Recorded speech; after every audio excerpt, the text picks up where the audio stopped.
Hello, I'm Alex Jones, and I'm a radio and television host based in Austin, Texas. And for many years, I've been exposing the criminal activities of the global elite, also known as the New World Order. In past films, we've documented the centralization of power, the move towards world government, the attack on the nation state, self-defense, the Second Amendment, family values, that is, the family itself, as well as private property rights. But time and time again in my research, I come, well, eye to eye with something that's even hard for me to believe. And that's that the elite, again, the so-called establishment kings, those that know best, the visions of the anointed ones, are obsessed with the occult, from presidents to governors to the heads of industry. We've all seen the stories of presidents and first ladies obsessed with their astrologers making national policy decisions upon their recommendations, spiritual guides, shamans in the White House. My friends, it gets far worse than that. Now, I personally am a Christian, but even an atheist should be concerned about the information we're about to bring forward in this new documentary film, The Dark Secrets Inside Bohemian Grove.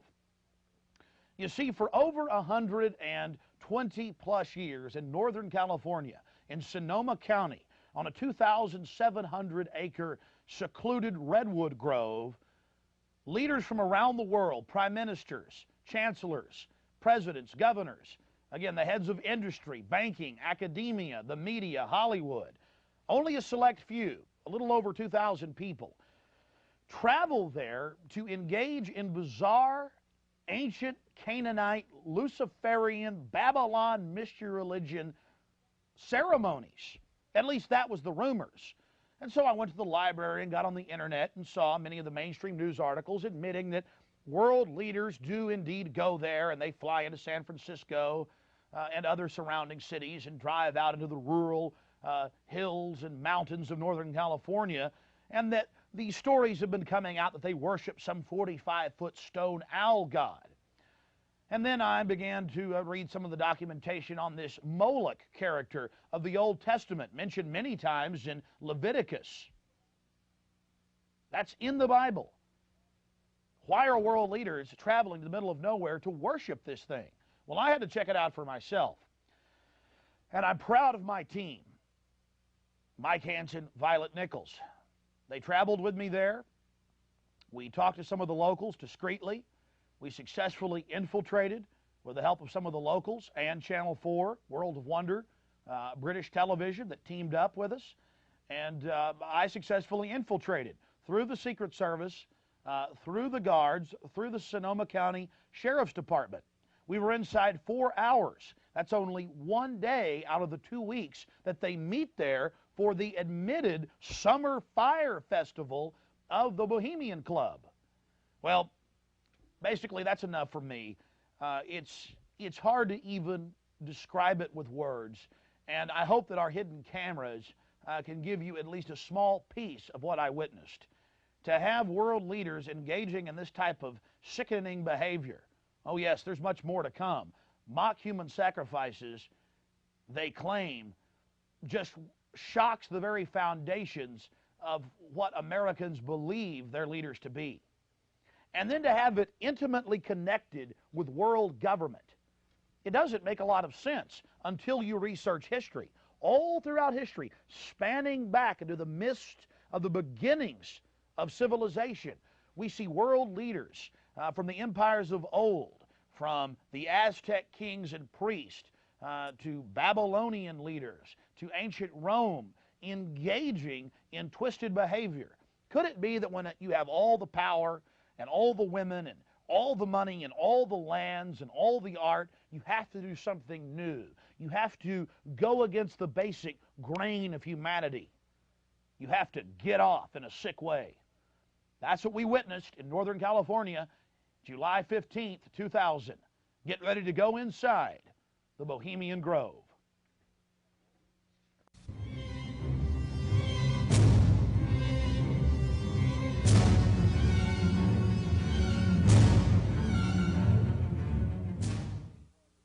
The Bohemian Club, as it's known today, was founded in 1873 in San Francisco in Northern California. Many of the club's original annals, dating back to before the turn of the century, admit that local artists, writers, newspapermen, you name it, wanted a place away from the so-called backwardsness of the West Coast, the Judeo-Christian ethic. They found that place an hour and a half north of San Francisco, outside of the tiny town of Monterey. Their annals even admit an obsession with the occult and what they called Druid rituals. Amongst the great redwood trees, they revived ancient ceremonies that in truth had their roots not in the Druids, but in Babylon itself. As the railroads brought commerce and larger populations, the prestige of the club grew until, in the year 2000, it is a gathering place for the world establishment, the elite. We're about to show you some of the key evidence documenting this. It is absolutely central to understand that these bizarre activities have been engaged in going back to 1873 and are not some new fanciful whim of the trendies on the West Coast. By the turn of the century, there was already a 10 to 15-year waiting list. Presidents from Howard Taft to Herbert Hoover were on the membership roster. Not to mention, later, famous war general Dwight D. Eisenhower, later to become president. The roster of the Bohemian Club reads like a who's who of the elite. Look at this photo taken inside the Grove back in 1963. There you'll see Ronald Reagan, and sitting two people over from him, later to become president, Richard Milhous Nixon. Frankly, we don't know if these men actively enjoy the things that go on inside the Bohemian Club. But one thing is perfectly certain from the evidence. They are forced to go and attend and take part in these activities if they wish to be elevated to the highest levels of the geopolitical power structure. Take George Bush Sr., documented member. And then, of course, there's his son. Now, the last 4 generations of Bushes have also attended the Skull and Bones Society at Yale, well known to be steeped in the occult. Then there's Bill Clinton, a frequent attendee. Upon closer inspection, the entire federal government at the highest levels is infested with Bohemian Club members. And it doesn't stop there. America's private run-for-profit Federal Reserve Bank, from its very inception in 1913, has been run by prominent members of the Bohemian Club. Central Bank Chairman Alan Greenspan was seen leaving the Bohemian Grove only 1 month before he was appointed chairman of the Federal Reserve. He had to be a made man to be a member of the most powerful cabal on the planet. Historical records are clear from major universities. The Manhattan Project was planned and instituted and run from the Bohemian Club. All of this going on in an atmosphere of bizarre revelry. You're looking at an illustration from a November 1989 issue of Spy magazine. Spy goes undercover with Henry Kissinger, Merv Griffin, and William F. Buckley Jr. The story was clearly a shill, meant to misdirect the intensifying media coverage that the Grove was getting in the late 1980s.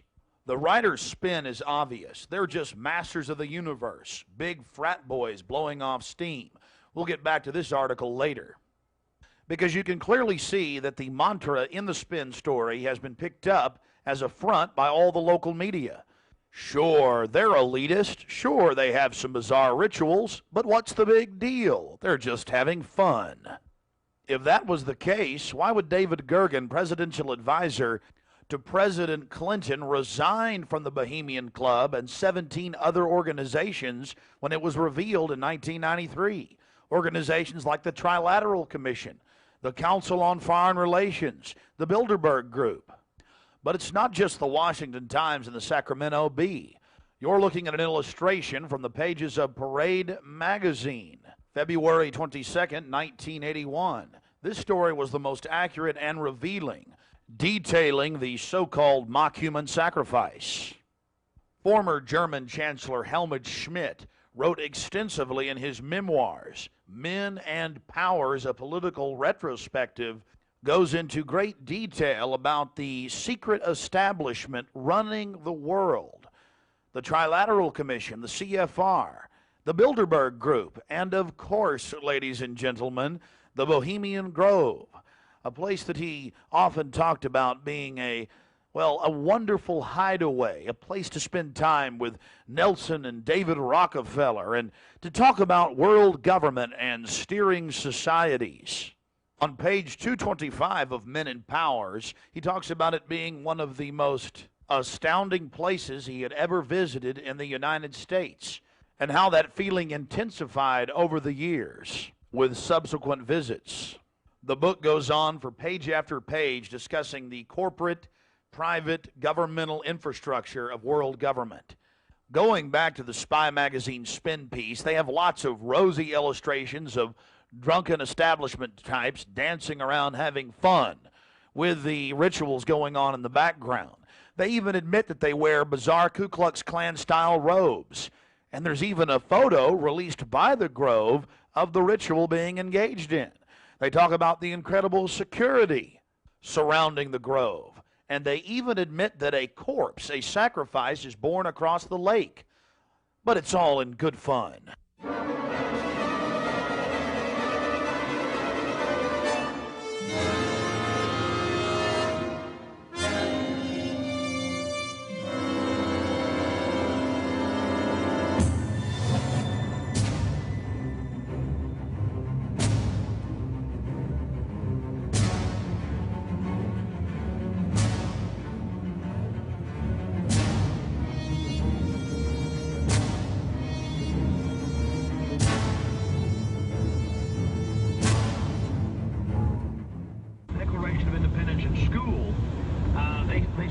Racist, yes, all men are created equal, endowed by their Creator with certain inalienable rights, life, liberty, and the pursuit of happiness.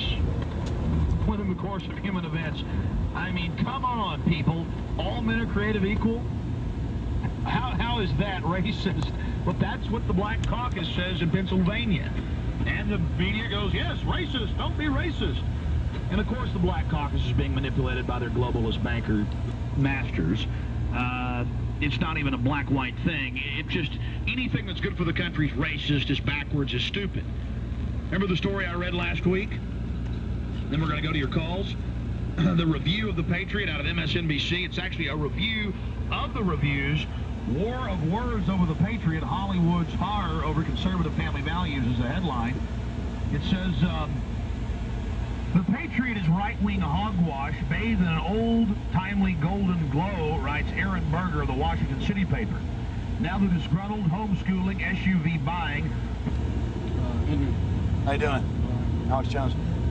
The Republicans have this deal every year where they've even admitted in the papers they burn satanic effigies, run around naked in the woods. Former presidents. It's called Bohemian Grove. We're going to go infiltrate it and get in and document what they're doing.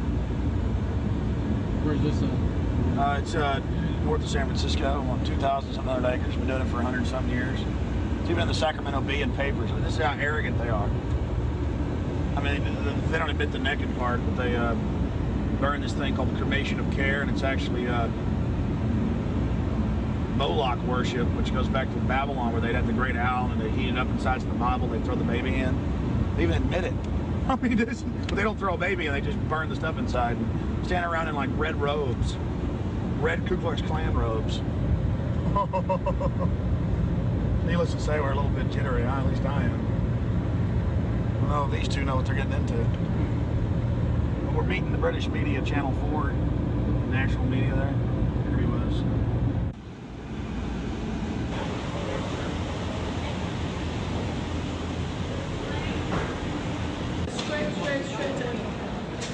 All right.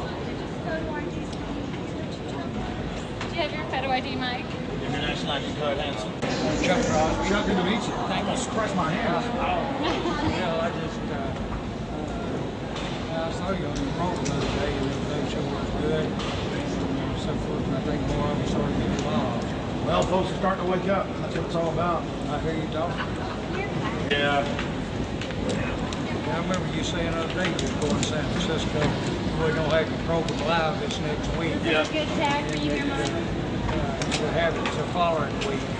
Yep. You want to check? Yeah, we got to check that. Okay. Well, it's already got a tag on it, doesn't it? Yeah. Bag's still plenty. Rodney plenty. Awesome. Thanks. Do you want to pick us up? All the way to San Francisco. Chuck, you be careful, bud. All right, let's Starting to like it. Hey, Violet.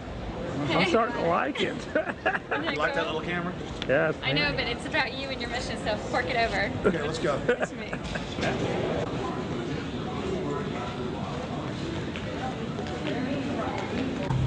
We slide the metal end into the buckle and adjust by pulling on the loose end of the strap.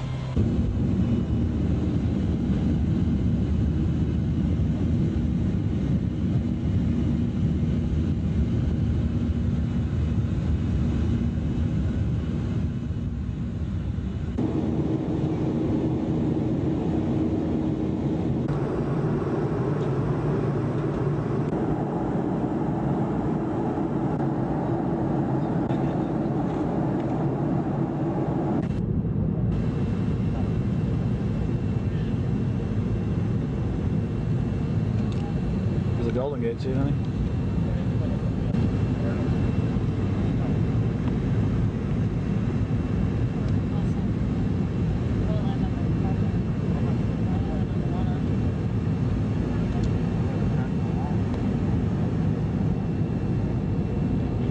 Actually, it's worse to crash in water, contrary to Hollywood.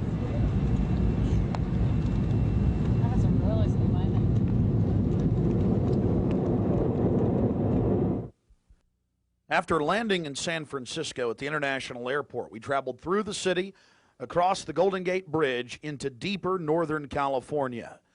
Northern California, home to the giant sequoia redwoods. From there, north to Santa Rosa, going west on Highway 12, the gateway to Bohemian Grove.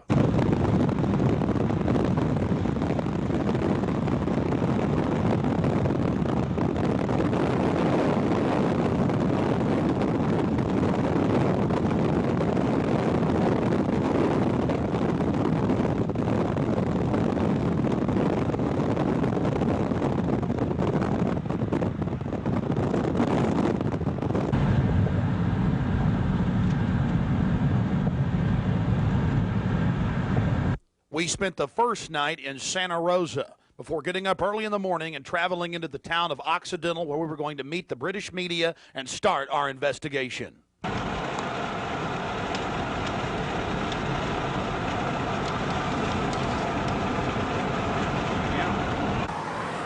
Well, here we are in Northern California, right outside the Bohemian Grove.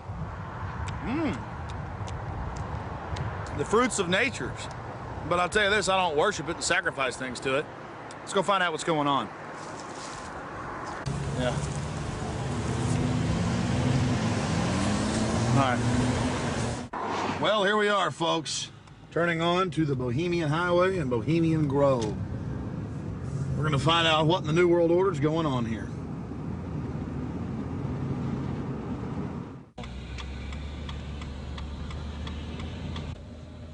Did you get that, Hanson? Yeah. I'm back there. Oh, that's that guy. I think you're parking.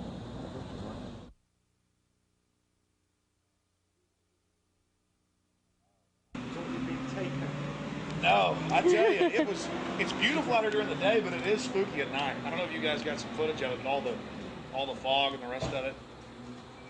So are you excited? Oh yeah, I really want to check into some maps and things, and I'm willing. I mean, hiking into 2,700 acres is not too hard. We need to get into the woods. We need to sort ourselves. We need to catch these people at their business. The old cremation of care. Their little Moloch or Maloch or Maloch's worship. I'm joking. That's a. Oh, they're spies, aren't they? Oh, you guys just got here too?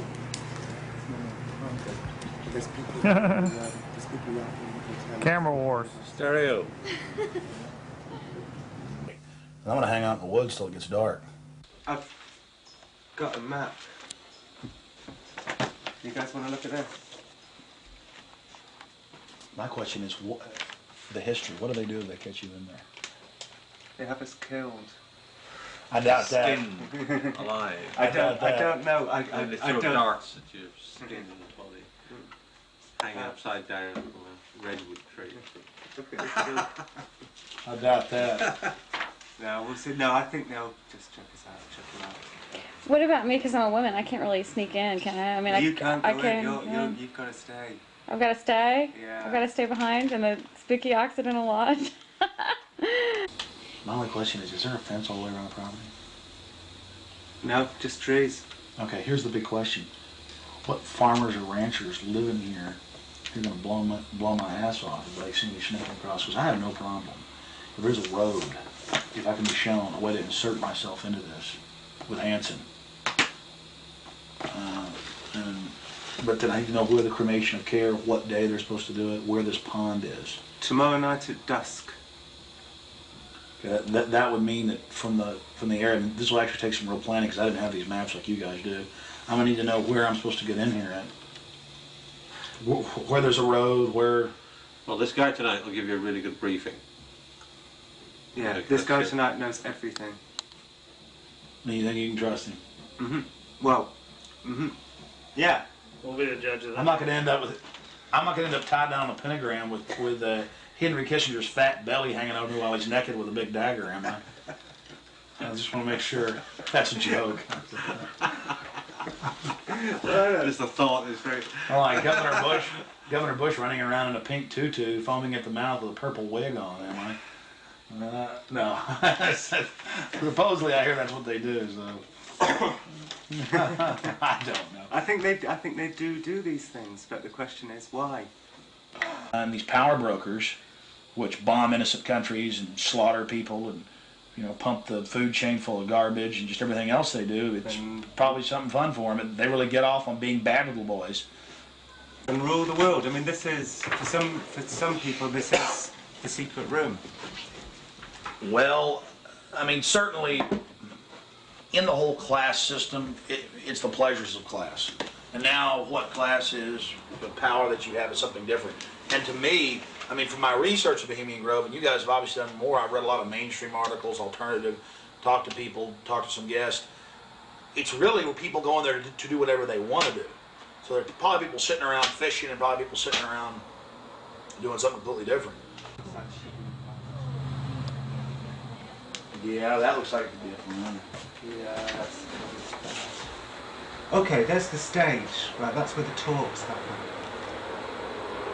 Because they've got this amphitheatre, and they have these kind of talks, and this is where George Bush gives talks and people like that on this stage. Oh look, there's the lake. There you go. Lakeside talks. There's the lake. There's the shrine. See, right there. That's where. Honey, come get a shot of this. Now, where's this river? This is near the Russian River. Can you see it? Now, see, here's the shrine of their devil owl, which they even admit has its roots in like Babylon and the Druids had them and everything else. So all over the world, this weird owl shows up. Some cultures they've thrown children inside the bowels of this burning owl. That's historical. We've all read in the Bible about throwing your children to idols inside their, you know. So it's weird behavior, definitely, so it needs to be investigated. And plus, it gets the adrenaline up. Thrill seekers have to have more. But here you go, honey. Right here, the shrine. You can zoom in on that, Mike. I'm saying honey to my girlfriend, Violet, not Mike here. We're getting real bohemian now, aren't we? This is... Honey, we can get a close shot right here. But it did sound like that she's definitely leftward leaning. Then we get into the whole semantical debate about is there a left and a right, and to me there really isn't. There's a command and control on one end and anarchy on the other, and I want to be on the middle of the real spectrum.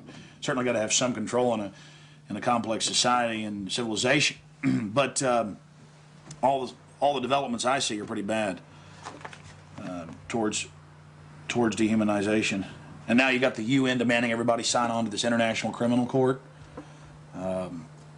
And they're telling the U.S. if we don't sign on, it won't matter. If 60 countries ratify, we'll be under its control. I mean, we're here. We're at global government now.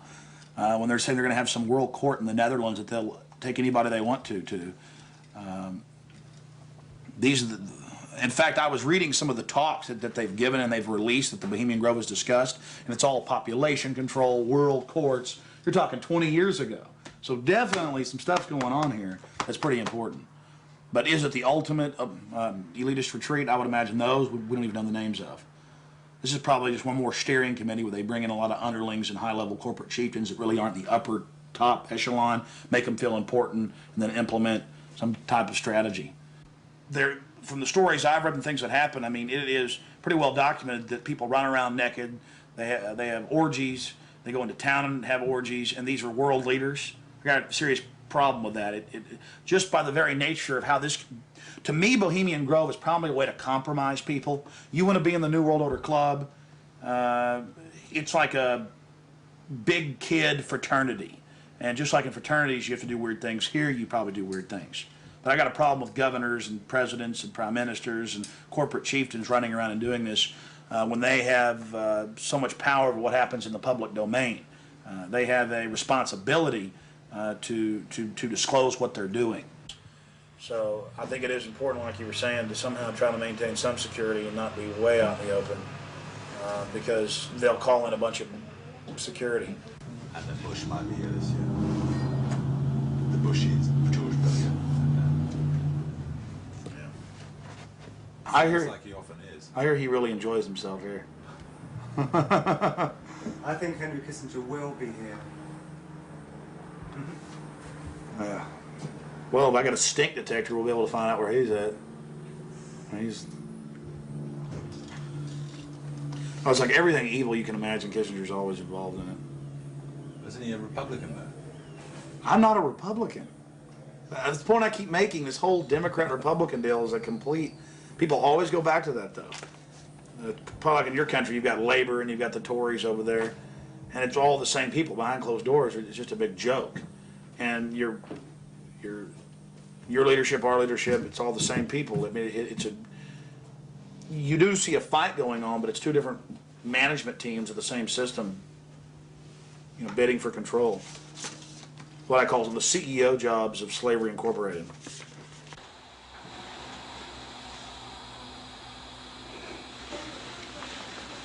Do you worry for Alex, Violet?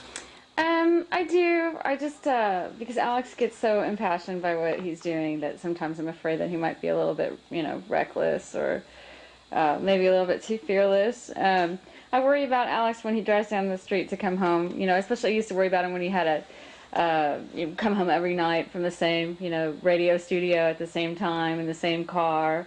And, you know, I worry about him sometimes when he's late getting back in the studio and he doesn't give me a call. I mean, you know, he is putting himself out there, but I think the fact that he's in the public eye as much as he is really, you know, keeps him safe to a certain degree. So maybe something like this is, yeah, well, you know, people might not necessarily know where he is right now, you know, people that listen to the radio or whatever, so it's maybe a little bit more risky, and it's a little creepy at night up here in the woods, you know. And you're definitely not dangerous. You're not going to do anything stupid this weekend. Well, I mean, dangerous to what? Dangerous to myself? Are these people dangerous? They certainly may be, but I'm completely nonviolent when it comes to just going out there and trying to get the information. That's what I'm trying to do. I mean, I'm an activist first and foremost, but also a journalist in that I'll make some jokes and speculate occasionally because I'm a radio talk show host. But when I say something that I believe, I have to be on target about it. But dangerous? I'm definitely dangerous to corrupt bureaucrats and their financial bosses that would like to control the American people on the planet. But not in a violent way. Not in a violent way. And for anybody that doubts we're in global government now or entering it, you've now got this UN criminal court. They're saying if 60 countries ratify it, then it doesn't matter if America doesn't sign on. Kofi Annan claims he has power to enter any country anytime he wishes. We've all read that, again, and seen it on television. So I'm fighting this global government. And long before global government came out in the open, in the last 4 or 5 years, they were conditioning the public that anyone that talks about global government is a kook, a weirdo, a terrorist, a racist. And now they're out on the nightly news saying global government's here, you better accept it, we're getting rid of juries all across the planet. The IMF, the World Bank, basically runs things now. The WTO decides what you can buy and sell and trade on the international market. But see, they've preconditioned us that it doesn't exist. They've preconditioned us that anybody that talks about this stuff and who is against it is a kook or a racist. because it doesn't exist. And then everybody's decided, well, I'm going to be culturally cool. I want to be in style. I want to be accepted. So even when they're hearing the news admit it and tell us how great it is, they've already pre-positioned it psychologically that it's not acceptable, it's not kosher to discuss it. Do you see the tactic they're using there? Mm-hmm. 5 years ago, I would laugh when I heard about black helicopters. I would say, I'm about taxes, I'm about corruption, I'm about, you know, getting local control back, I'm about states' rights, you know, everything's coming under federal control. I was pretty mainstream, what you'd call so-called conservative. Then I saw the light when black helicopters started going into North Carolina. I started going into Florida. They fired into an all-night restaurant in Miami, just training, firing bullets into a place where people were eating. They started burning buildings. Police chiefs started throwing them out of their towns, San Antonio. All this started happening, and I said, whoa, this is real. And then I realized that I was preconditioned, even as a so-called conservative person who understood that the media lied. I didn't realize how thick the propaganda was, that they precondition us before they release something on us, that it, number one, doesn't exist in our minds with classic doublethink, but then it can re-exist at the same time if they say it does and it's good. So it's literally George Orwell's doublethink, and one has to have it to stay sane in this world. Well, I refuse to be a part of it. I mean, the news every day, black helicopters are a joke, they're stupid, the culture, commercials, movies. At the same time, almost every month in this country, they're attacking and terrorizing some town with burning buildings and terror. And I don't want to be part of their sick control freak system. I don't like these degenerate, inbred, New World Order crowd people. They're not going to run my life. They're not going to control me. And I'm going to try to expose them. And I think we've had some success doing that. But I know this, the Henry Kissingers, the George Bushes, those people, these are dangerous individuals. They've proven they're dangerous. They have no problem controlling and destroying entire societies. I just wanted to make sure that you weren't going to actually push any of them in the river or you know, throw them into the owl. No. Hey, Violet, look how pretty it is. Uh-huh, sure is pretty. Mike, you enjoying yourself? A lot less spooky during the daytime. It's all foggy. Yeah, we're going to take our British friends down into the forest a little bit later tonight. Let them gallivant in the werewolf-ridden woods. Joking, of course. They'll have me on there. Alex Jones, radio talk show host, believes werewolves infest Northern California. They've been seen dancing with grizzly bears. Small pixies have been even witnessed playing violins for George Bush. Don't know what to make of what's going to happen. I can't even begin to imagine what we're going to discover when I infiltrate tomorrow and try to get the cremation of Care. Their Moloch worship, or however you pronounce it, some ancient pagan human sacrifice behavior. I don't know if they actually have the human involved. I certainly doubt it. I certainly hope not. But you know, these globalists and elitists all throughout history, going back to the old empires, they like to, well, do more and more obscene things to, well, as some say, get off. So we'll see what develops. We're very close to the gateway to Bohemian Grove now. The first set of gates and security.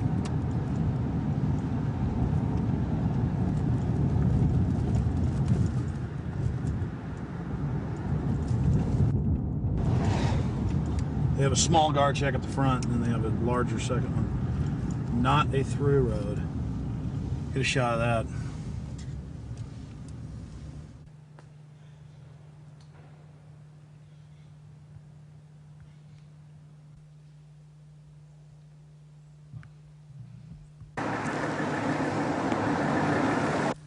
There's a guard gate right over there, a small guard gate, and then back further, an even more elaborate guard gate with surveillance cameras, you name it. Not a through road, ladies and gentlemen, right up here in Northern California.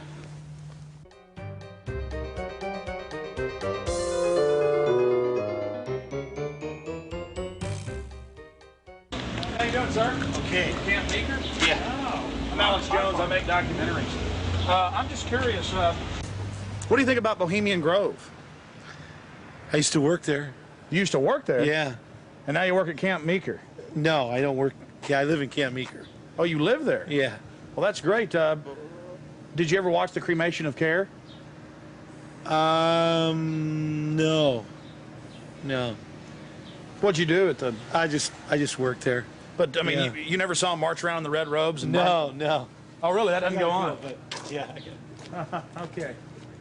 Thanks.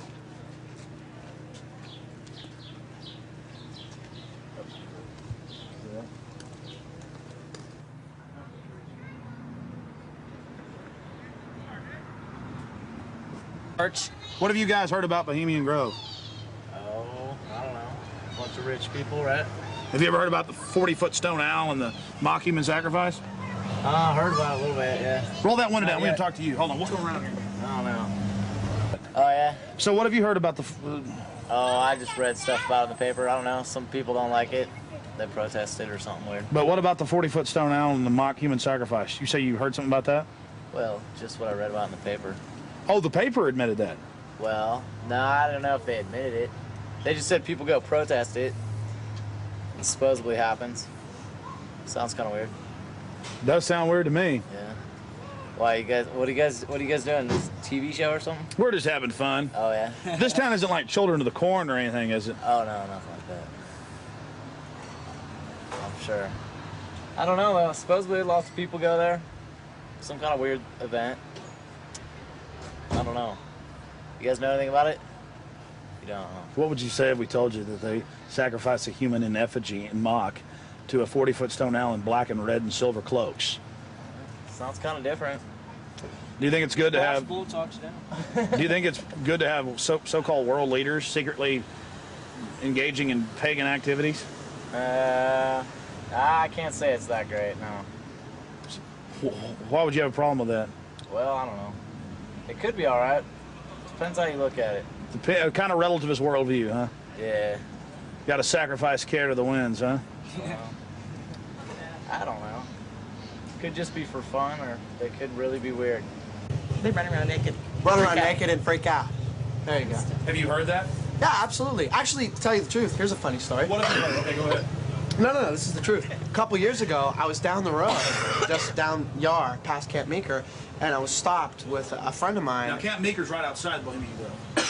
That's an affirmative. Yes. And we were down the road, and we were stopped there because we were just having a cigarette, hanging out, taking a break, and some Secret Service men actually pulled up behind us and asked us what we were doing, why we were there. It was true.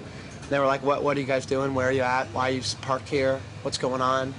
And asked us a whole bunch of questions. What our names were, who we were affiliated with, where we lived, all kinds of stuff. Sort of interrogated us. Did you answer their questions? Totally.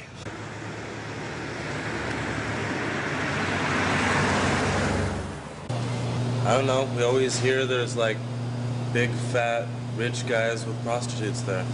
Really? Yeah. What about the owl and the rituals? I don't know anything about it. Never heard about the rituals? Rituals. Ritual killing of a human sacrifice of a human? Nope. Never heard of it. What would you think if that was going on? I think it's pretty weird. Wouldn't be that surprised. I mean, it is our government after all. Hey, thanks for talking to us, bud. You know? Hey, I like your shirt. Declaration of Independence. Yeah. All right, man. Take care. All right. We're talking about the Bohemian Grove and trying to see what locals think about it. How it's all secret and all these fat cats there and the supposed strange rituals that go on. Are you a local? No, but she is. What do you think about the Bohemian Grove? Well, I know what they call it. Let's see. It offers a lot of employment. Offers a lot of employment? Mm-hmm. What's going on there? What kind of rituals do they do there? I don't know. We're talking to locals about what the rumors are. What are the rumors? About a big 40-foot stone owl and simulated human sacrifice. Oh, no. Oh, I don't know about that, but it's politicians that come, that vacation there. And it'd be really weird if politicians were acting like they were sacrificing people, wouldn't it? Yeah. No, you can't trust politicians, you know. Oh, really? They might be doing it, huh? They might, yeah. Who knows? I mean, the politicians, you know. I hear you, bud. Hey, good talking to you. Right. Appreciate it. You guys take care. Good luck. Hey, those are some pretty flowers. Yeah, those are sweet peas. Those are real, folks. Yeah, they're real. You guys have a good one. You too. Yeah? Yeah. This area is in trouble. Yeah, we are. It's in big trouble. No, this is a wonderful area of the country. We're just asking locals what they think of the Bohemian Grove. The Bohemian Grove is a wonderful place. Have you been there? Yeah, I've been in there a bunch of times. What'd you do, work there? Or Worked there, yeah. Yeah. It's, you know when it's the most wonderfulest time? Is when nobody's there. Oh, it's a beautiful area? Yeah, yeah, very beautiful. It's got big trees. Have you ever been there for the cremation of care? No. So you've never been there for the rituals? No. You ever heard about them? Yes. What have you heard they do, sir? Nothing. They got that tree that looks like an owl. Tree that looks like an owl? Tree or rock, or it's a carving, or it's where the stage is. But have you heard what they do during that? No, I have no idea what they do during What would you that. say if we told you they burn a human being in effigy? They don't really do it. They burn it in effigy. I don't know what that means. Well, they have like a dummy that looks like a person under a black blanket. Huh? They take it up there and burn it. Oh, I don't know. Pretty weird. Huh? Pretty weird. Yeah, I've never seen that. How long you lived around here? I don't know. How old am I? 20, 40 years? Yeah. Really? Oh, your whole life? Yes. What's your name, sir? My name is Raul. Lizards. Yeah, this is Vital Roots. How long has Vital Roots been here? Couple years. Couple of years. The Bohemian Grove. Yeah. Yeah, a lot of politicians, a lot of big wigs making a lot of big decisions. Oh, really? Do you think it's good that they get together in secret and make all these so-called decisions? Do I think it's good? Yeah. No, of course not. You do? What about the rituals? Have you heard anything about the rituals that go on there? Oh, there's all kinds of rumors about rituals that go on there. What type of rumors have you heard? Don't make me go there. Please, come on. We're trying to talk to some locals. I'm just wondering. It's interesting. Well, I really don't know that much about it. You know, just what I've read in books. There's books out about it. Oh, you've read books on it, huh? I had a book that was published in 1956 that was written about some of the rituals. Because now it's been going on for 120 plus years. Yeah. I think they said they just had their 120th something anniversary. Yeah. What would you say if I told you that there's a 40-foot stone owl and that they burn a human being in effigy, not in real life, but in effigy? I wouldn't believe it. You wouldn't believe it? Nah, I think it's a bunch of garbage. So you doubt there's a stone owl, and you doubt that they... Well, I wouldn't doubt there's a stone owl. Maybe there's a stone owl, but I wouldn't think that that's kind of, you know, rumors just, it's rumors, you know, what the word implies, pretty much. Just a conspiracy. Yeah, it's just a bunch of hearsay. Pure conspiracy theory. Whatever. Well, first off, how long you lived around here? approximately on and off 32 years. Oh, really? So most of your life? Mm-hmm. What have you heard about the Bohemian Grove? It's where all of the, like, FBI and you're talking about the Bohemian Grove. Yeah, it's like the quote-unquote elite and presidential retreat. Have you heard about the rituals that go on there? No, I haven't. Well, the people who have more money than the rest of us in the world are a bit different. They're stingy. They want to hoard it all for themselves. And they think they're going to go to heaven. They're not.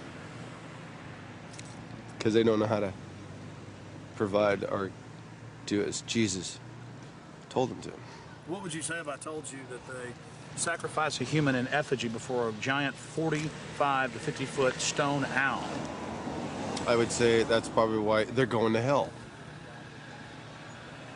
Really? Sure. Have you ever heard about that? Mm-mm. You lived here your whole life? Mm-hmm. Where were you born? San Francisco. It's a beautiful town. Oh, of course, we've got the Grove just about 10 miles down the road. Have you talked to people that work there? No, I haven't. They're kind of... I don't really know anybody that works down there. Yeah. To tell you the truth, yeah. I know people that have gone down there. A couple years ago when Schwarzkopf and Colin Powell, they were all down there doing big presentational speeches and whatnot. I've heard about that, but, you know, and presidents that have gone there for the retreats and whatnot. And I've heard it's also a quote-unquote elite men's club only. Women haven't been able to or allowed to work there except for in the past few years, which they're only kept in the parking lot. They're valet parking. That's the only job women can have there. Because whatever goes on in there. What if I told you that it's true that they burn a human being in effigy to a giant owl god, and they start worshiping the owl and talking about how it gives them power. What do you think about that? I would say they are in grand delusion, and they need to give some of their money away. So you think they're on a power trip? Totally. But what is this burning a person? This is ancient. Did you know that thousands of years ago, different societies would have large metal hollow owls that would throw children into them? I would say they're quite satanic. Or on another level, if you will, more demented. It's very sick. But these people, we're talking about billions, and then we're talking about governmental control. Is it bad to have something that's secret, elite, and pagan at the same time? Yeah, sounds like Satan's building his cult. Satan's building his army.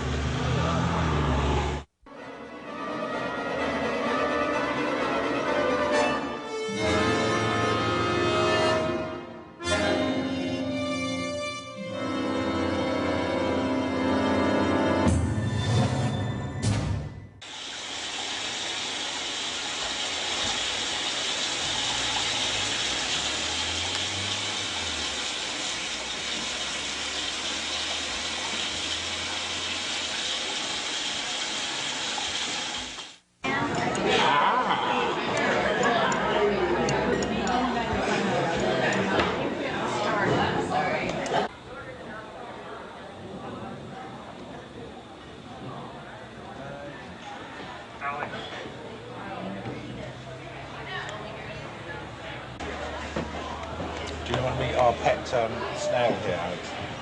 Wow. It's got one sachet full of sweetener in him. It's really going for it. It's going wow like that. Oh, you've been feeding him sweetener? No, he fed himself. So he came up on here. We started there, eating the sweetener. In fact, there's the evidence. See, he's been in there. Yeah, he has too. And then he went down. Oh, then he went over here. And then he went down there. Now he's a bit lost. No, thank you. Pretty snail. I think it's probably bugged, actually. That's a federal agent right there. Hey, you know, a guy came up to us just now. This is one of the new breed of high-tech federal agents. All this is in there is just tech. This guy came up to us just now, Alex. Nanotechnology micro beast. I'm sorry, what were you saying? He came up and he said, "You work in the Grove?" First question. He said, "You work in the Grove?" Yeah, and he had a big bushy beard, and he looked like he'd had a lot of acid in his life. Really? Don't What'd know you that, say? no. I said, yeah. And he said, oh yeah. And then he started talking about the weather for half an hour. So we don't know what to make of him. Now, yesterday, you were talking to an Australian who lives around here now. Yeah. He was talking about the FBI. Yeah, this Australian we met yesterday. He's been here for 3 years. And he says that about 2-3 months ago, the whole place was saturated with men in black, FBI, Secret Service and everything, going up and down the roads, checking everything, checking houses, everything from bombs and stuff, and then they all disappeared, and they were looking out for undesirables in the area who were persuaded to go. That was his story. And now we're going to talk to him. And now we're going to infiltrate. I think we should go and see what we can see. The public has a right to know. They do. The public may have a right to know, but the people in this cafe, I think, shouldn't know. I agree. Well, you've got to go in up the road that says no through road, because we've got to sit in the car and get a shot of you going up the road. So you've got to go in. You've got to be the guinea pig. But you're a brave man, Alex, aren't you? No problem, yeah. So that's cool. I wouldn't ask a man who wasn't as brave as you. All right, it's no big deal. I'm just gonna go in and make sure everything goes good. I'm sure you guys will come right through fine too. My only concern is figuring out the right type of baggage to carry this in, also still shot camera. Well, I personally would recommend that you wired yourself up with your what's it called? Hidden camera. Yeah, your hidden camera that's in the shape of a pager. Problem is, we got some stuff on last night. We checked it out, but it's very unwieldy, not trustworthy. Right. If I can just get in the woods with this, it's over. That's true. And even if I'm going early now. I'm probably going about 3:30 with Mike, and we'll just hang out inside. In case they throw me out, I'm still getting back on the property. Oh, so you're gonna go in way before Rick gets here? Yeah. Ah, okay. Well, cool. Well, we'll just sit in the car. But I mean, you understand why? Not because I want to hang out in there all day. It's because I've got to get in. Because if they catch me, then I'm got to sneak back in. Mm-hmm. Yeah. I will not be stopped. You know, I went with Big Jim Tucker from the Spotlight to a Bilderberg meeting last year. But that was my first time, and we got chased away by men in dark glasses, and you know, I was a bit scared then. But I feel safe with you, Alex. Well, Tucker's a good writer. Oh yeah, I like Tucker. All of this connects It kind of defeats the motive of it just being a tie and a pager. doesn't it? But the whole thing is that, I guess, if you have it all inside your bag because you've got... Yeah, it's really only about like and that. this is TV, so you get good quality, I guess. I mean, all the wires condense in like that, and they just run right up. And, it's no And big so deal. everything would, of course, just fit right in my little bag. Oh, I see. So that's what. Right. Yeah, everything goes in here like this. This whole hideous mess goes inside like this. Stuff on top of it. And maybe the wire, because you do have to have like the microphone up somewhere, would kind of like maybe feed through the shirt or be poke a hole in my shirt or whatever.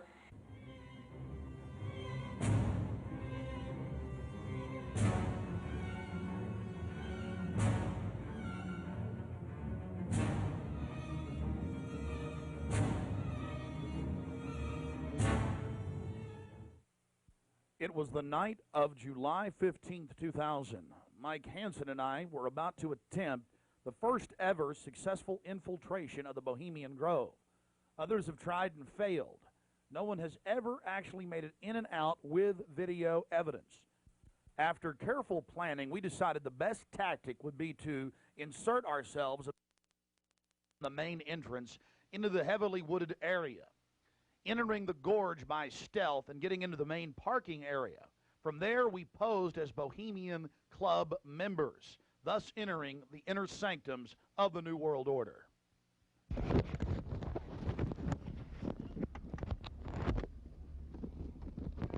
perfect. Leave it just like that. No, I got it, honey. You're so great on them. Okay, here we go. That's good. Yeah, that's good, Alex. You be careful, baby. Okay. I don't want you to go anywhere. I'll be safe. Don't worry about it, guys. Come on.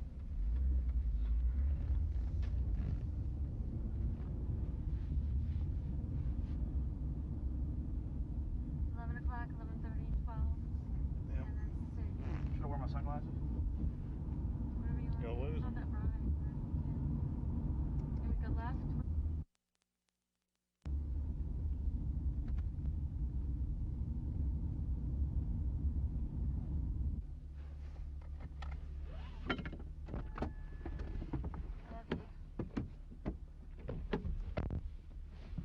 Be careful, Mike.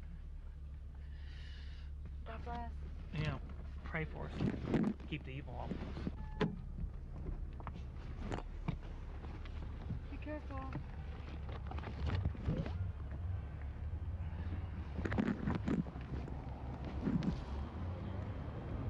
Yeah, let it go.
phone up here for a second.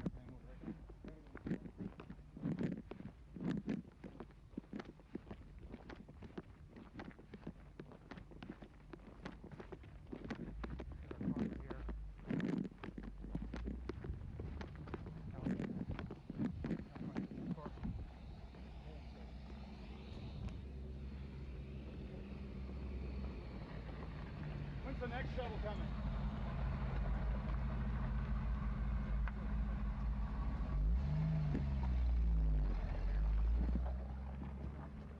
No, but when are they supposed to get here?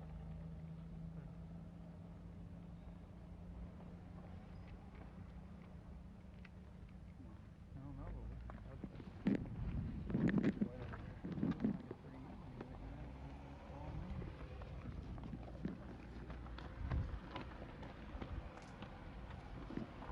That's all right, Mike. Come on, where are you going?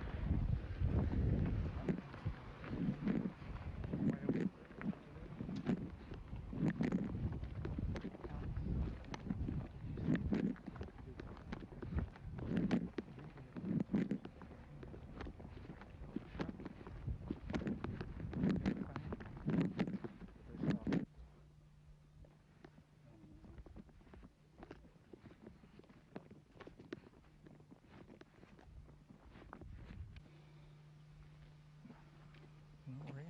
Can you talk? Well, we're inside the Bohemian Grove. We're actually not inside yet, Mike. Well, we're in the parking lot. That's pretty.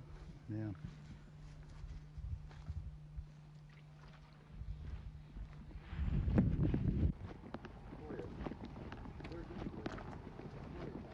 Well, no, this is the same redwood. They're all the same. They're actually, well, I think there are three kinds of redwoods. There's the Sequoia and the Sierra.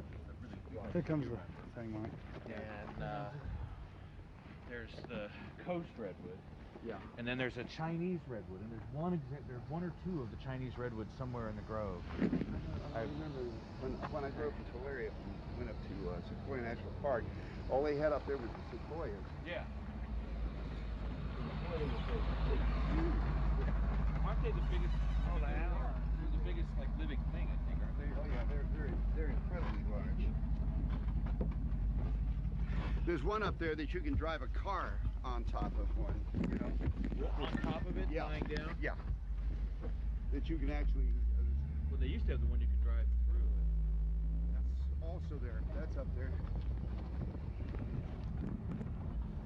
Boy, it's nice when that cool wind hits you. Oh, yeah. Man. I think we may make it. We might make it. Okay. Yeah.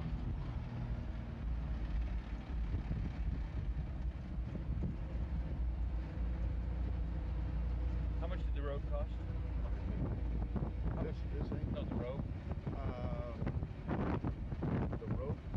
The road. The rope. That you bought? That. Oh, rope. Oh, rope. It was 88.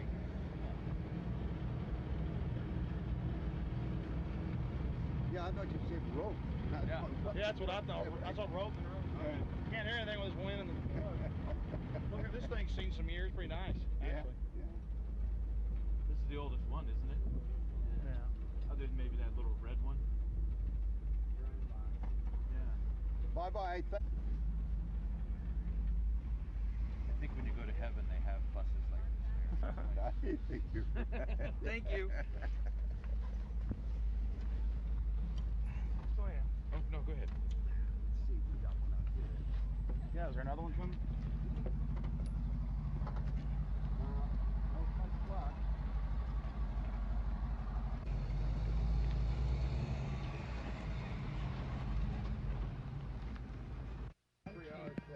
Yeah. It's like chicken with water.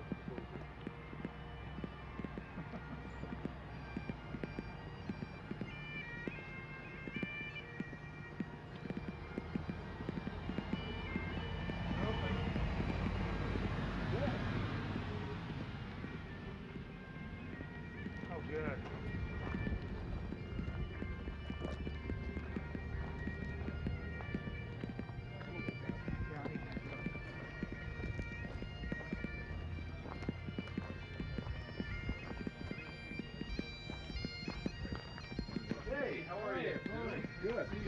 Your father visited and all that? Yeah, yeah.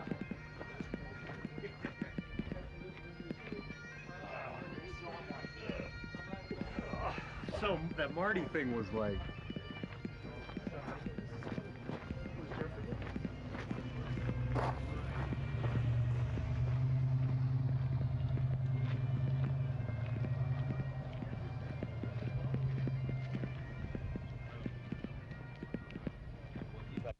We don't have time in the documentary to show you an entire tour of the 2,700-acre compound in the middle of the gorge. Besides the fact we didn't even have time to see but about 20% of it in between dodging security personnel. Unfortunately, we were using digital tapes that were 1 hour. Several of the confrontations were not caught on tape. We had sheriff's deputies, Secret Service, you name it, question us on who we were. We just told them we were with the hillbillies. That's where the Bushes stay, you know, because we've got Texas accents.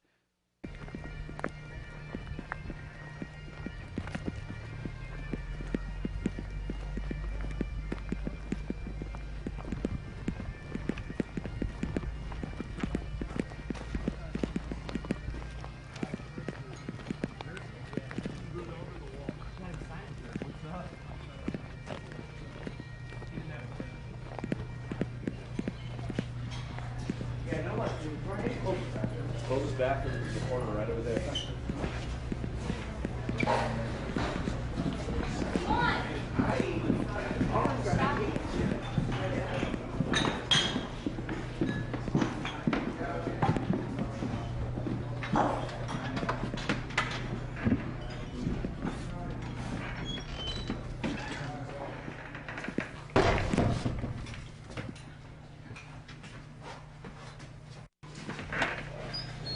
Oh, there they are, friend. Yeah. How's it going? Good.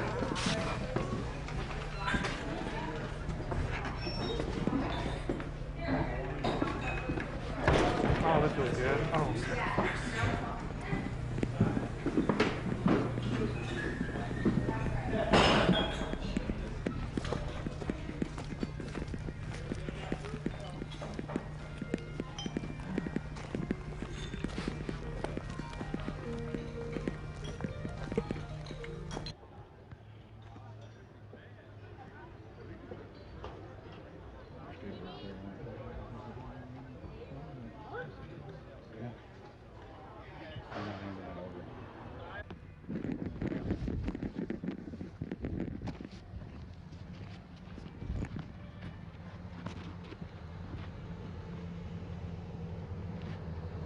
Let's go. All right.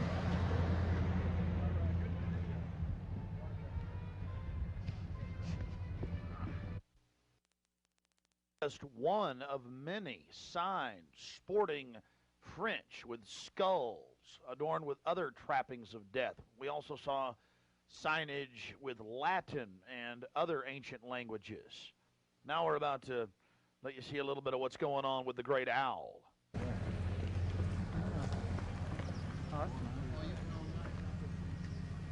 That's the owl.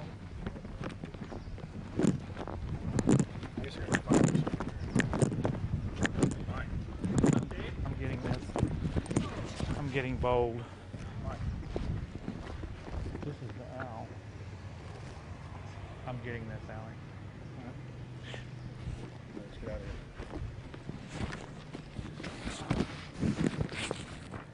I like that.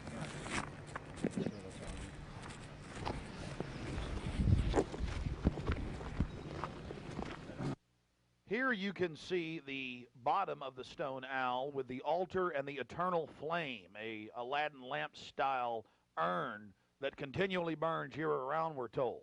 And here's a side shot from about 30 yards away of Moloch, the Canaanite deity to which children were sacrificed to in Babylon. And yet another slowed-down close shot. Again, the eternal flame burning, the altar, the bottom extremities of the 40-plus foot stone deity, and there is a shot of its head as well. Again, we've slowed down this video because we only actually had about 5 seconds of it on our hidden cameras, so you can have a chance to get a closer look at it. You will see it during the ceremony. Speaking of the ceremony, we were on the left-hand side of the lake about 150 yards downstream beneath those large redwood trees. Much of the ritual you're going to witness took place on the right-hand side of the lake and at the northern tip beneath Moloch.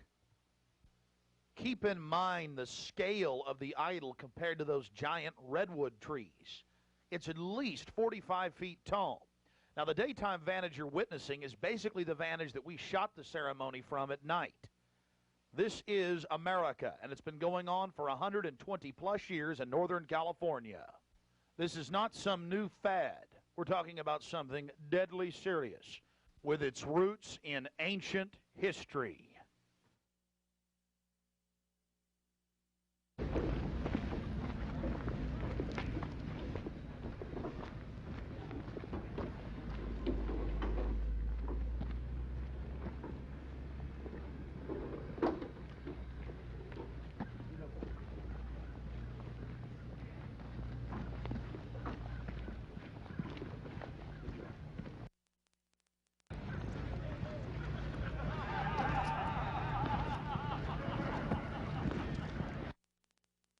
Had the bright idea of going into one of the camps, which is one of the few mistakes he made.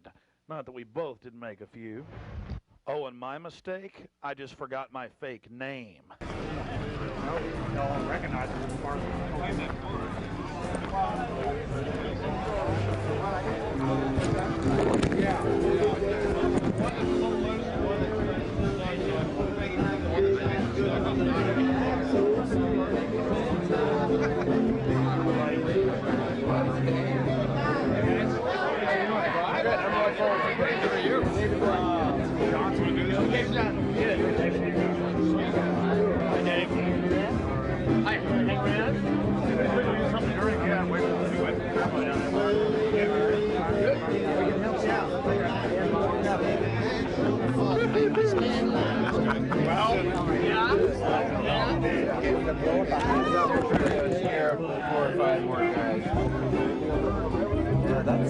We may have to.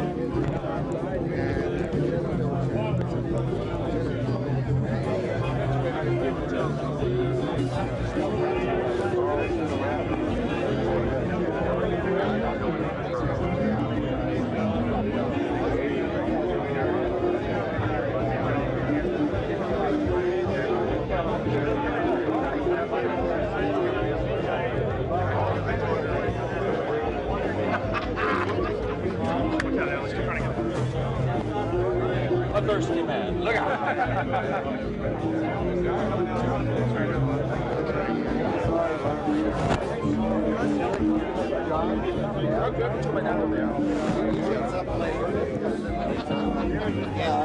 I'm sorry. Quiet.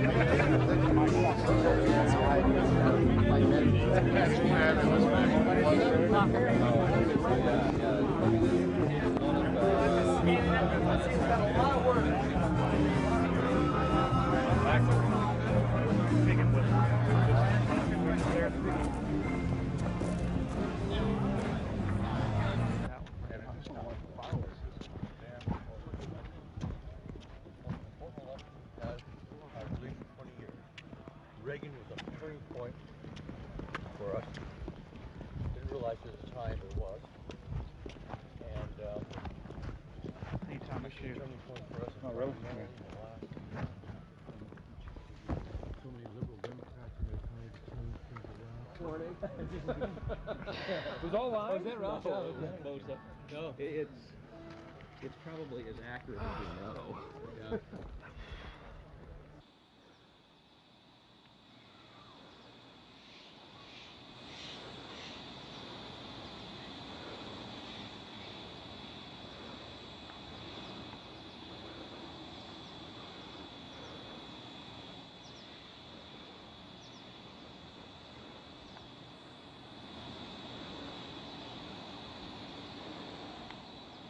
We had already been questioned 3 separate times by the Bohemian Club's security, Secret Service, and Sonoma County Sheriff's Department.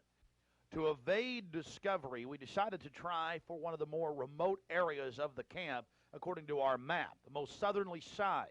and a lookout point, an observation deck over the Russian River.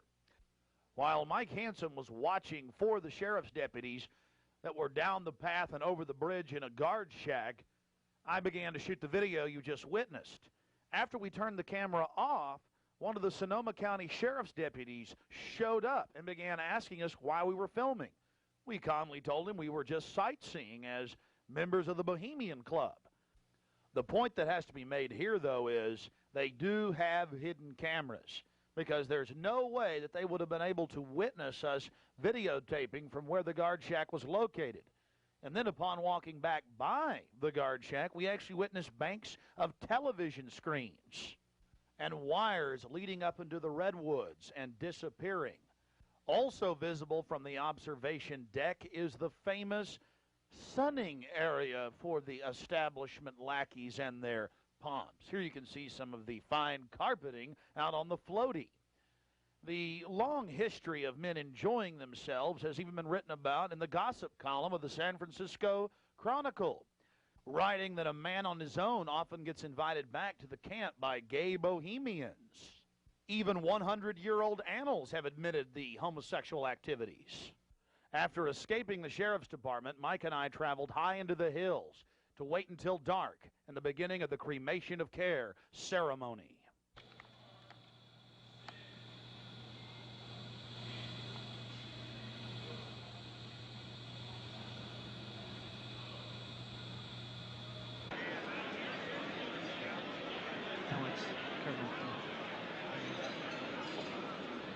Before the cremation of care, all the Bohemian Club members begin a massive feast of revelry. He's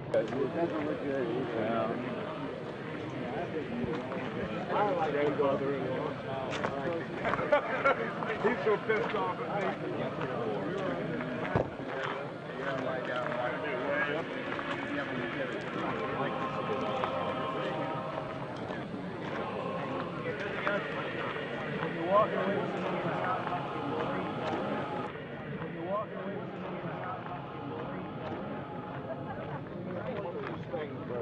After the feast, cult members travel from the main dining area under the trees out to the eastern side of the lake, where they congregate and prepare themselves to properly thank their deity. Again, the 3,000-plus-year-old Moloch.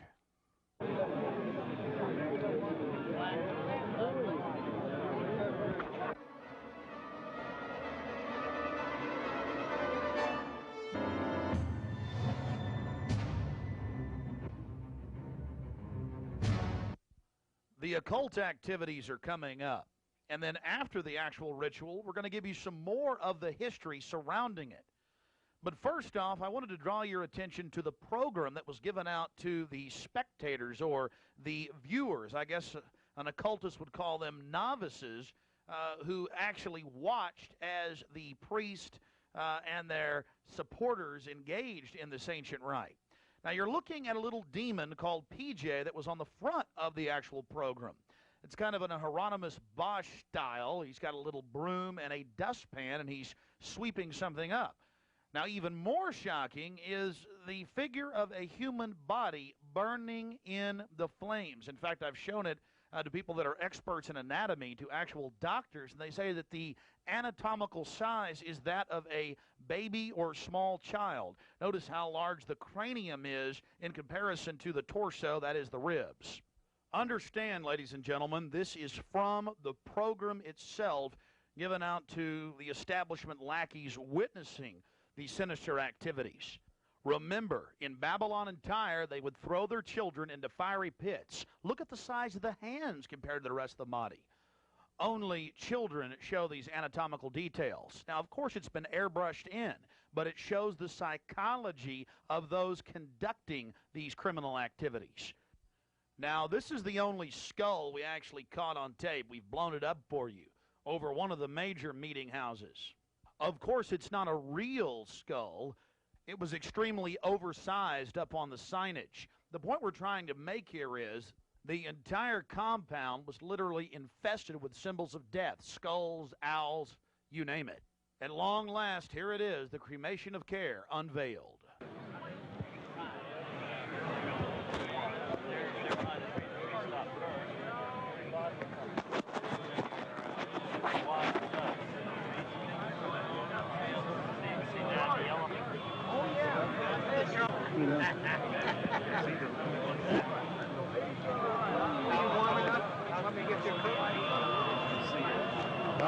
Yeah, try to keep it covered up until.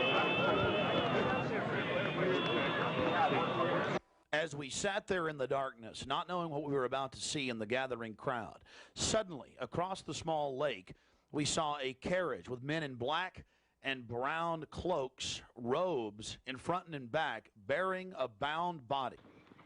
Now, we're about to show you the raw footage. You can see the torches coming out of the woods on the other side of the lake. We're going to show you the whole ceremony without video enhancement. Later, we're going to blow it up for you. Remember, it was a hidden camera and at somewhat of an angle.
Something particularly pleasing was happening for the Bohemian Grovers with whatever developed with that crowd of men in black and brown and the bound body on the back of the buggy. They drove behind big black tarps they had hanging out of the trees.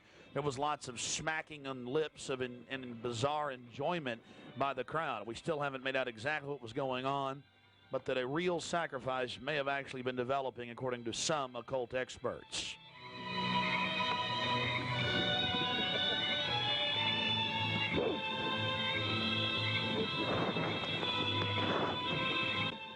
All the time in the darkness across the small lake, the men in black were doing something behind the dark curtains hanging from the redwood trees. Then after about 10 more minutes of music, suddenly all around the owl activity began. Here is the main central part of the ritual. The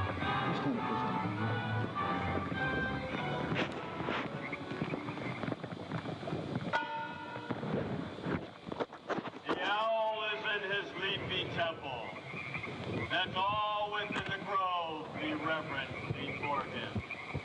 Lift up your heads, O ye trees, and be ye lifted up, ye everlasting spires. For behold, here is Bohemia's shrine, and holy are the pillars of this house. Breathing spiders, come not near.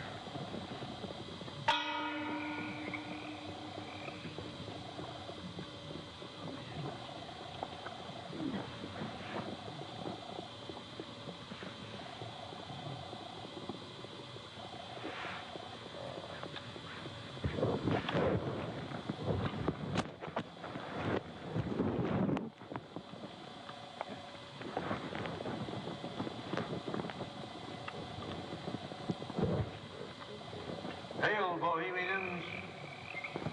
With the ripple of waters, song of birds, such music as inspires the sinking soul, do we invite you into midsummer's joy. The sky above is blue, sown with stars. The forest floor is heaped with fragrant drift. Evening's cool kiss is yours. The campfires glow. The birth of rosy-fingered dawn. Shake off your sorrows with the city's dust and cast to the winds the cares of life. Let memory bring back the well-loved names of gallant friends who knew and loved this grove. Dear boon companions of the long ago. Aye, let them join us in this ritual. not a place be empty in our midst. Oh, beauty's vassals, who hold in this gray autumn of the world her springtime in your heart, attend our tale. Gather, ye forest folk, and cast your spell over these mortals. Touch their world-blind eyes with fairy unction. Open their eyes of fancy. Blow all the memories of yesterday and seal the gates of sorrow. It is a dream, and yet not all a dream. Joel Kerr and all of his works are but a dream. As vanished Babylon and goodly Tyre, so shall they also vanish. But the wilding rose blows on the broken battlements of Tyre, and walks rends the stones of Babylon. For beauty is eternal, and we bow to beauty everlasting. For lasting happiness, return to one alone, and she surrounds you now. Great nature, refuge of the weary heart, and only balm for breasts that have been bruised. She hath cool hands for every favored brow, and gentlest silence for the troubled soul. The counsels are most wise. She healeth well, having such ministries as calm and sleep. She is ever faithful. Other friends may fail, but seek ye her in any quiet place. Smiling, she will rise and give to you her kiss. So must ye come as children. Little children that believe nor ever doubt her beauty and her faith, nor deem her tenderness can change or die.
Bohemians and priests, the desperate call of heavy hearts is answered.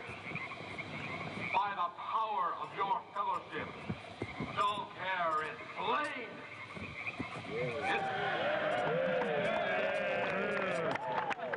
His body has been brought yonder from the funeral pyre to the joyous pipings of a funeral march. Our funeral pyre awaits the corpse of Kerr. There we go.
Here you have the boatman, his face was painted up like a skull, bringing the bound body across the water. Again, we'll have enhanced video of this later.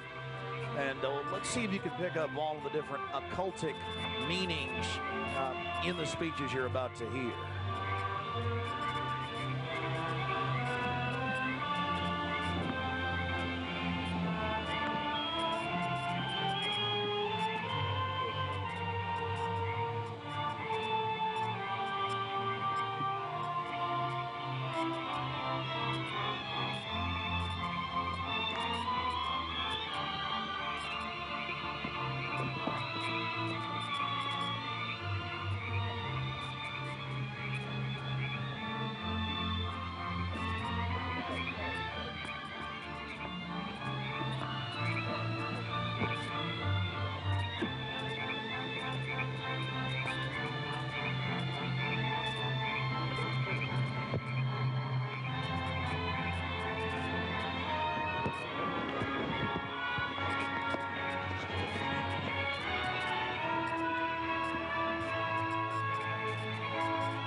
Thus buried across the shadowy tide, in all the ancient majesty of death, dull care, arch enemy of beauty.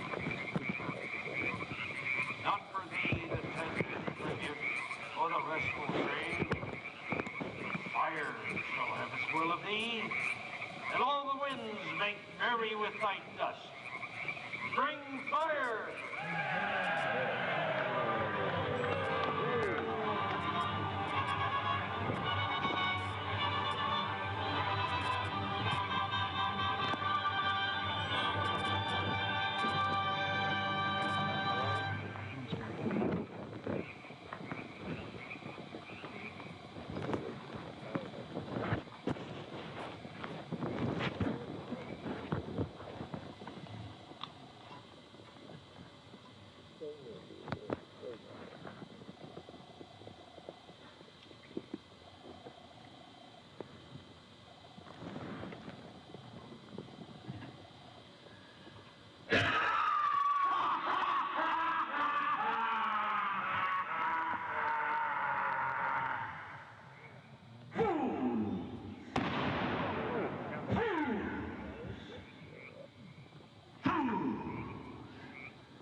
When will ye learn that me ye cannot slay? Year after year ye burn me in this grove, lifting your puny shouts of triumph to the stars. But when again ye turn your faces to the marketplace, do ye not find me waiting as of old?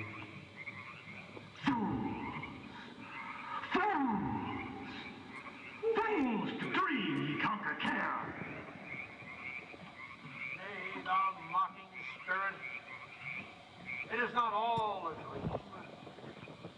We know thou waitest for us when this our sylvan holiday has ended. We shall meet thee and fight thee as of old, and some of us prevail against thee, and some thou shalt destroy. But this too we know. Year after year within this happy grove, our fellowship bans thee for a space. Thy malevolence which would pursue us here has lost its power under these friendly trees. So shall we burn thee once again this night, and in the flames that eat thine effigy, we shall read the sign, Midsummer sets us free. Ye shall burn me once again?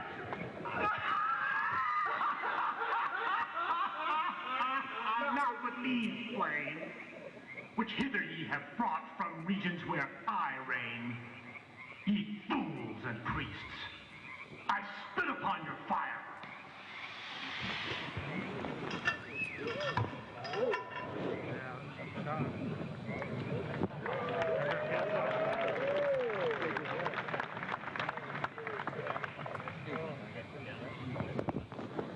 Wow. Prince of all mortal wisdom, Owl of Bohemia, we beseech thee, grant us thy counsel.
Great Owl of Bohemia, we thank thee for thy adjuration.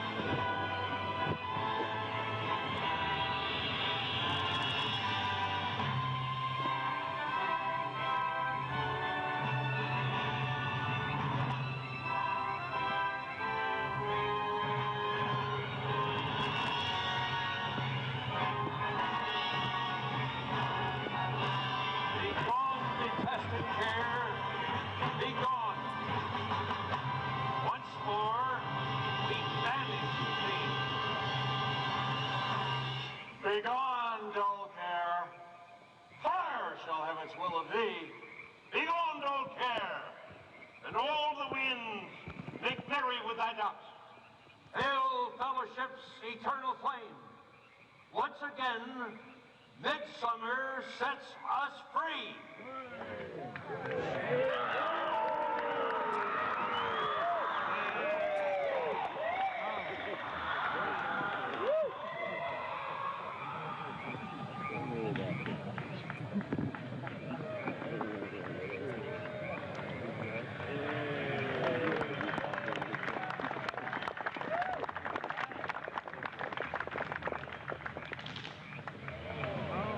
There you go.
Now we're going to get to some enhanced video, and we'll go play by play through some of the more occultic statements, like we shall read the sign in your burned effigy, the bound body. That's exactly what the Druids actually did. They would roast cats, goats, oxen, horses, and watch the pain of how they died, and from this extract some type of mystical energy force or power, and also be able to tell the future. Owl of Bohemia, we beseech thee, grant us thy counsel. Upon further research of the ritual you just witnessed, it becomes clear. It is a mixture of the Babylonian Canaanite cult of Moloch fused with ancient Druidic rites, where you have the female side of Satan, which they first call out to in the she, and then towards the horn god with the he, mixed with Masonic rites from Scotland. It's very likely that many of the 1,500 to 2,000 member crowd had really no idea what they were actually watching because it was thinly veiled. Here we have some more enhanced video as the boatman, again with his face painted up like a skull, pulls his boat across the small lake towards the high priest with the red of his cloak visible, with his hand outstretched as if he is pulling the damned soul towards him as they throw off their cares, their conscience for what they have to do in the world. Also, you have the arrangement of the circle of higher level priests around him, the high priest in lighter colors, and then the outer rings of red, and then those in black. This is consistent with the darker workings of the occult, not just with the Western countries, but also worldwide. Now, when you see that black edge coming to the field, that's because we zoomed in on the video, and many times the picture was almost out of the screen, so that's the edge of the field or the view of the camera.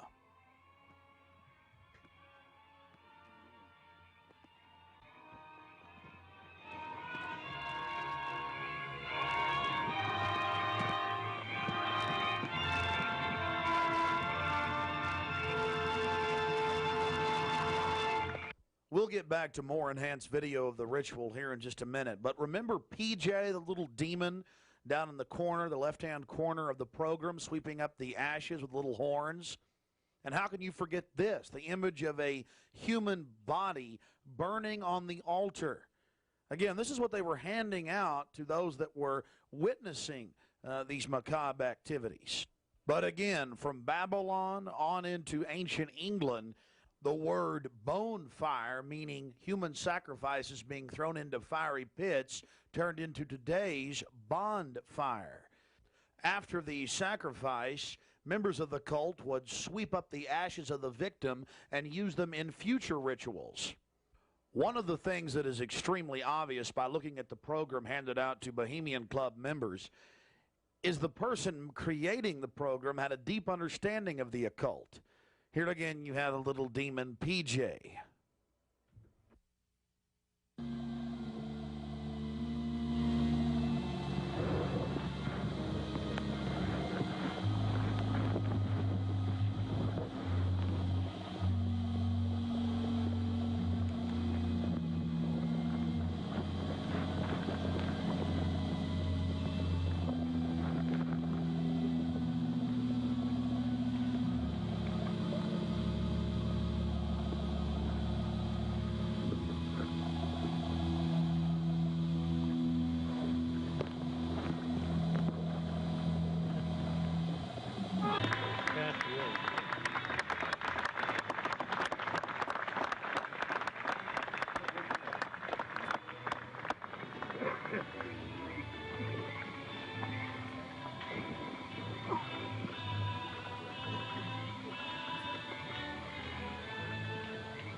Time malevolence which would pursue us here has lost its power under these friendly trees.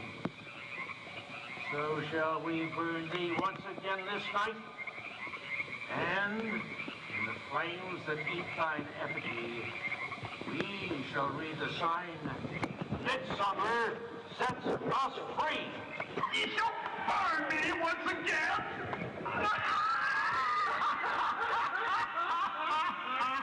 Now but leave, flame, which hither ye have brought from regions where I reign. Ye fools and priests, I spit upon your fire.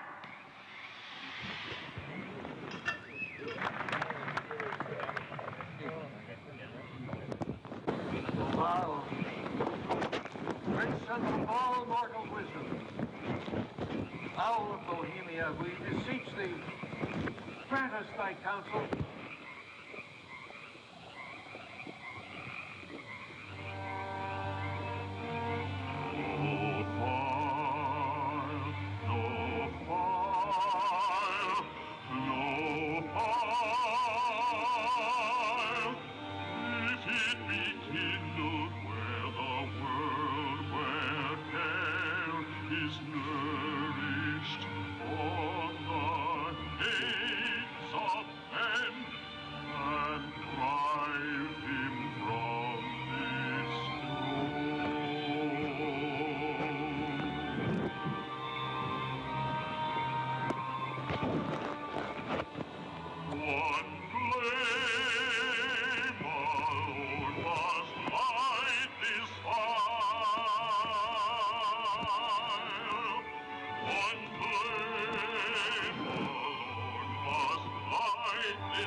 Of Bohemia, we thank thee for thy adjuration.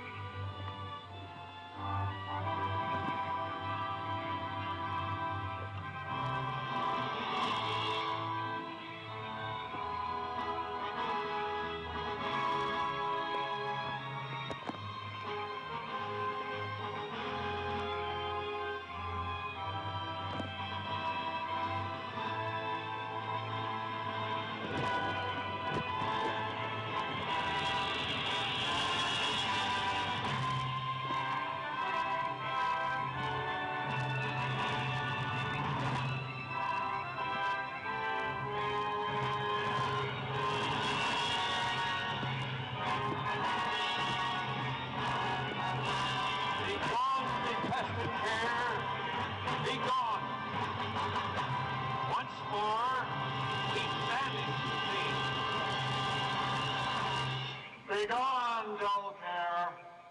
Fire shall have its will of thee. Begone, dull care. And all the winds make merry with thy dust. Hail, fellowship's eternal flame.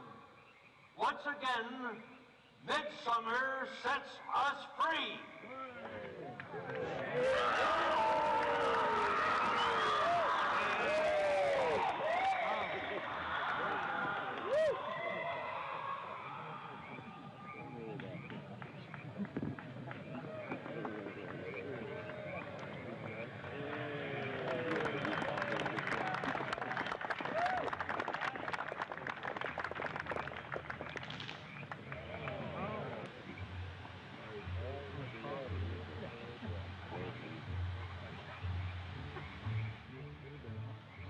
Again, ladies and gentlemen, when you see that black edge coming in, that was the field from the camera.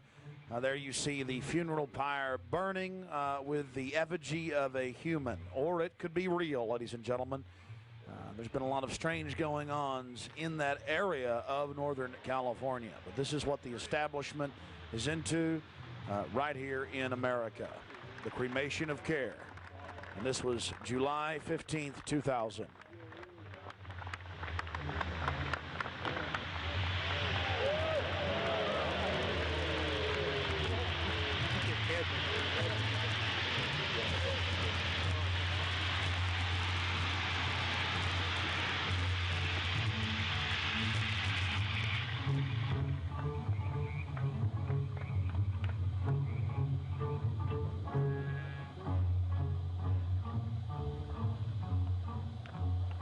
These people are deadly serious, those taking part in the ceremony.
Another point, the pyrotechnics you're seeing going off were being released from beneath little wrought iron crosses about 1.5 feet tall. Also, notice the screams of pain coming from the sacrifice.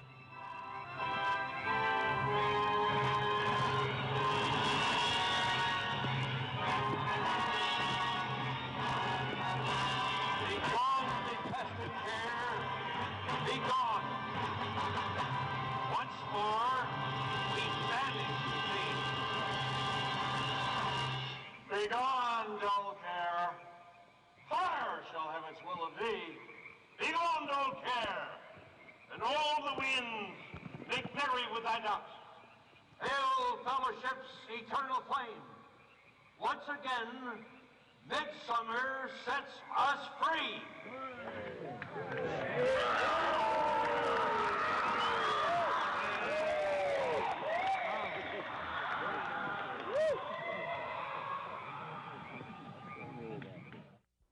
One of the facets of the ritual that goes deeply into the occult, again, we've already mentioned the Druids at their bonfires or bonfires throwing bodies into fiery pits after ritually cutting their hearts out or slitting their throats.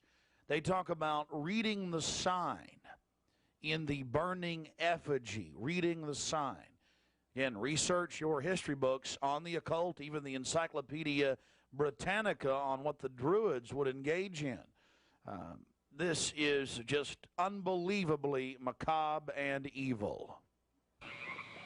So shall we burn thee once again this night, and in the flames that eat thine effigy, we shall read the sign, Midsummer sets us free. Ye shall burn me once again.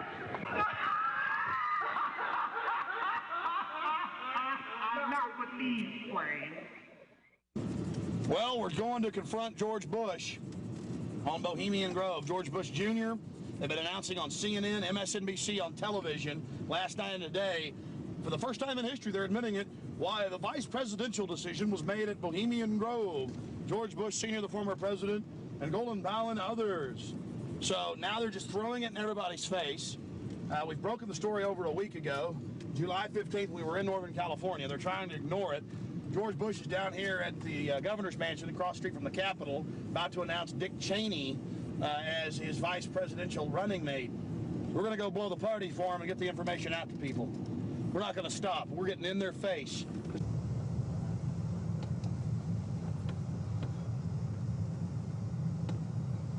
I want to make it clear that I'm neither Republican nor Democrat. But the facts speak for itself. George Bush Sr., Jr., even their grandfather Prescott Bush were all members of the Bohemian Club. So we dropped by to, well, let them know that we're fully aware of their activities. This is massive. This is how George Bush dresses up, right here. We got him on tape. This is how they dress up, right here, in red and black robes. A little more pointy, though, like the Klan. We've got him on tape. This is how George Bush dresses, right here when he's in the Bohemian Grove. This is how he dresses. We've already put it on television. Absolutely disgusting. George Bush isn't a conservative. He's not for family values. He is nothing but a Luciferian twit. A Luciferian twit, Bush. You may think you can feed on the human population. We say no to you. We're on the march. The empire's on the run. Long live the Constitution and death to the New World Order. We stand firm. We stand strong for America against your evil, Bush. And we're going to get this story out, and we're going to continue to push it, because the truth will not be hidden that you are part of a 3,000-plus-year-old devil cult for the owl mowing from Babylon as well as Tyre. We have the high priest admitting all this. We have it on videotape. It is documented. It is documented. A Luciferian devil worshiper. Already people all over Austin are talking about it. We're not afraid of you. We're not afraid of your minions. In fact, we're waking our minions up every day with the hardcore evidence. We know your father met 11 times with Bill Clinton in '91. The whole thing was stage managed. We understand you've been helping to sell this country out, Bush. And we're going to expose you and your Luciferian rights. We're going to expose your criminal activity at the Bohemian Grove. We have the videotape. This is a massive story. One of the stories of the century. One of the stories of the century. How you had the Luciferian cult for 121 years in Northern California. I went inside for the cremation of care. I witnessed the entire debacle. Many of these Secret Service agents have been in, no doubt, protecting these people inside of this system. As we near the end of this film, it's important to understand that we did massive research on the occult. And one of the libraries we visited was that of Professor Tex Mars of Aeronautics. He also has written literally dozens of books on the occult. His library was very revealing about the obsession of elitists throughout history with the occult. Front group after front group to conceal and really subvert.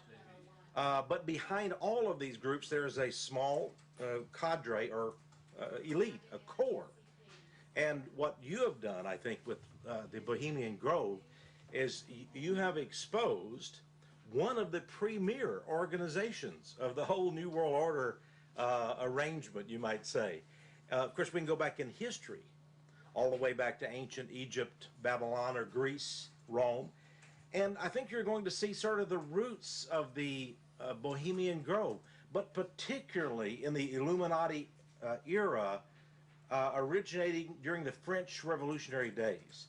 You know, there we had the actual order of the Illuminati, with Adam Weishaupt and all of his evil philosophers, let's just call them, Voltaire and the others. And that has come up all the way to today. Hitler, of course, was a Bohemian. I think it's more Babylon mystery religion. All of the elements are there. Of course, even the owl is a symbol of ancient mystery Babylon. The owl was worshipped by the ancient Egyptians and by the Babylonians. And it's interesting to me that many of the members of the Bohemian Grove have in their homes, as I understand it, small figurines of owls. And I believe they actually worship those owls as a symbol of the deity, the great goddess of Babylon. And of course, here again, we have the counterfeit of Christ's sacrifice on the cross. I think all of those things, there had to be, in my belief, an occultist, a deep occultist, who designed each of the elements of this ceremony. It wasn't just a bunch of guys sit together at a bar and said, hey, let's have a good time, the cremation of care, and why don't we do this or that. I believe it was purposely designed, each element in its turn, for what they did. No doubt about it. Ladies and gentlemen, you've been watching Dark Secrets inside Bohemian Grove. The facts we've shown in this film are absolutely documented. I would only hope that the people of the world realize the organized evil we're dealing with at almost every level. Republican, Democrat, you name it. They're all working on the same team. Ladies and gentlemen, it's called world government, the New World Order, dehumanization. It's not a joke. It's deadly serious. Unfortunately, they've been breeding societies to think everything's a joke. I'm here to tell you truth is stranger than fiction.